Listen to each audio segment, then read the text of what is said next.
নিজকে মুছলিম পৰিচয় দি মুছলিম যুৱতীক পলুৱাই নিলে। মায়ঙত চাঞ্চল্য। মৰিগাঁও জিলাৰ মায়ং থানাৰ অন্তৰ্গত ২ নং খোলাভূঞা গাঁৱত এজন হিন্দু যুৱকে মিছা পৰিচয় দি এগৰাকী মুছলিম যুৱতীক পলুৱাই নিয়াৰ অভিযোগ উত্থাপিত হোৱাত অঞ্চলজুৰি চাঞ্চল্যৰ সৃষ্টি হৈছে।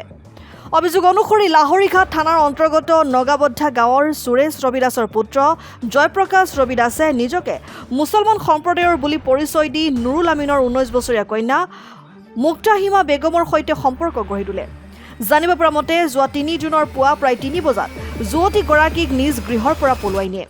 পৰিয়ালৰ লোকে ঘটনাৰ পিছতে অভিযুক্ত যুৱকৰ ঘৰলৈ গাঁওবুঢ়া আৰু গাঁওৰক্ষীক লগত লৈ যুৱতীগৰাকীক উভতাই দিয়াৰ দাবী জনাই যদিও এতিয়ালৈকে কোনো সঁহাৰি লাভ কৰা হোৱা নাই। ইফালে যুৱতীগৰাকীৰ পিতৃ নুৰুল আমিনে মায়ং আৰক্ষী থানাত এজাহাৰ দাখিল কৰিছে। আৰক্ষীয়ে ঘটনাটো কেন্দ্ৰ কৰি তদন্ত আৰম্ভ কৰিছে যদিও প্ৰতিবেদন লিখা পৰ্যন্ত যুৱতীগৰাকীক উদ্ধাৰ কৰিব পৰা হোৱা নাই। সেইখিনি বিশেষকৈ ক'বলৈ মানে এঠাই যে দুৰ্ভাগ্যজনক কথা। আপোনাৰ ২ নং খোলাভূঞা আমি মায়ং থানাৰ অন্তৰ্গত ধৰক মানে আজি ৩ তাৰিখত ৰাতিপুৱা ৩ তাৰিখলৈকে আমি গম পাওঁ যে আমাৰ ছোৱালীজন প্ৰকাশকে মানে ঘৰৰ পৰা নিৰ্দোষ হয়। তাৰপিছত লগে লগে আমি বিচাৰ হেচাৰ কৰোঁ, চাৰিওফালে ফোন যোগে যোগাযোগ কৰি গম পাওঁ যে মানে হেৰি আপোনাৰ কি বুলি কয় এইটো আপোনাৰ বৰচালা থানাৰ অন্তৰ্গত আউটপোষ্ট বৰচালা থানাৰ অন্তৰ্গত আউটপোষ্টত নাগাবান্ধা গাঁৱৰ পঞ্চায়তৰ ৫ পিনি আৰু সেইখিনি জেগাতে মানে কিছুমান আপোনাৰ হেৰি কিবা বঙালী সম্প্ৰদায়ৰ লোকে প্ৰলোভন কৰি মুছলিম মানে সম্প্ৰদায়ৰ লোক বুলি মিছাই প্ৰলোভন দি ছোৱালীজনক ফুচলাই পলাই আনে। আমি সেইখিনি গম পাওঁ।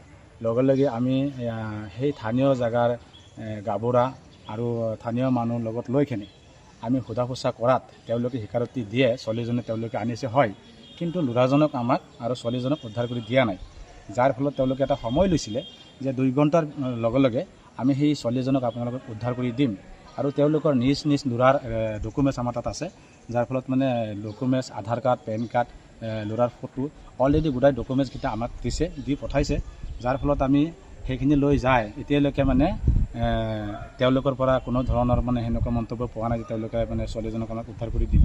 সেইখিনিলৈকে এতিয়াও অৱগত কৰা নাই। এতিয়া তেওঁলোকক ফোন কৰিলে তেওঁলোকে মোবাইল চুইচ অফ দেখাইছে আৰু আমি লগে লগে যাই কিনে সেয়া আমাৰ মায়ং থানাৰ অন্তৰ্গত লগে লগে আমি এজাহাৰ এটা দিওঁ। সেই এজাহাৰত মানে আউটপোষ্টত আমাৰ বৰচালা থানাত লগে লগে মেছেজ এটা দিয়ে। সেই মেছেজৰ যুগতে তেওঁলোকে আমি গম পাওঁ যে লগে লগে আহি কিনে বৰচালা থানাৰ অচি ছাৰে আহি তেওঁলোকক সোধা পোছা কৰে, ইনকুৱাৰী কৰিছিলে যদিও, কিন্তু তেওঁলোকে এতিয়ালৈকে সেই ছোৱালীজনক উদ্ধাৰ কৰিব পৰা নাই।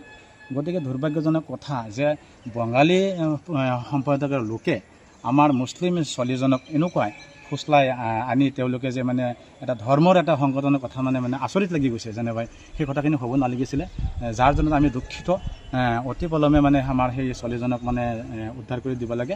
আৰক্ষী মহোদয়ক আমি মানে বিলম্বভাৱে অনুৰোধ কৰিছোঁ যে আমাক যেনেবাই সুসন্মানে ছোৱালীজনক মানে আমাক উদ্ধাৰ কৰি দিয়ে আৰু মানে কঠোৰতে কঠোৰ শাস্তি মানে সেই আসামীজনক দিব লাগে।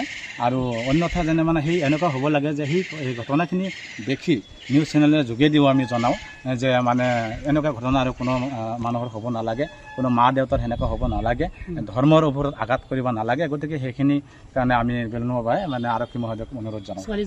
ছোৱালীজনৰ নাম আছিল আপোনাৰ মুখাহিমা বেগম, বাপেকৰ নাম আছিল আপোনাৰ নুৰুল হক আছিলে, নুৰুল আমিন ২ নং খোলাভূঞা। ল'ৰাটোৰ নাম আছিলে জয়প্ৰকাশ ৰবি দাস আৰু দেউতাকৰ নাম আছিলে আপোনাৰ সুৰেশ ৰবি দাস। গাঁও হ'ল আপোনাৰ নাগাবান্ধা।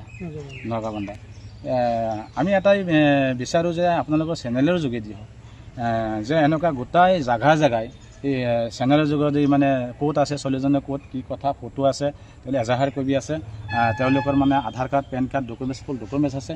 সেইখিনি যোনে য'ত খবৰ পায় লগে লগে আমাক জনাব লাগে।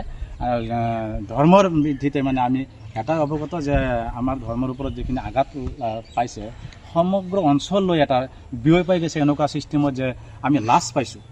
গতিকে সেইখিনি কঠোৰৰ পৰা কঠোৰ শাস্তি হ'ব লাগে। সেইকাৰণে আমি আৰক্ষী মহোদয়ক অনুৰোধ জনাওঁ। মোৰ নাম মহম্মদ ওহিদুল ইছলাম। মোৰ ঘৰ মানে আপোনাৰ মায়ং থানাৰ অন্তৰ্গত কাৰ্চাগুৰি গাঁৱত। News desk report N24 Assam.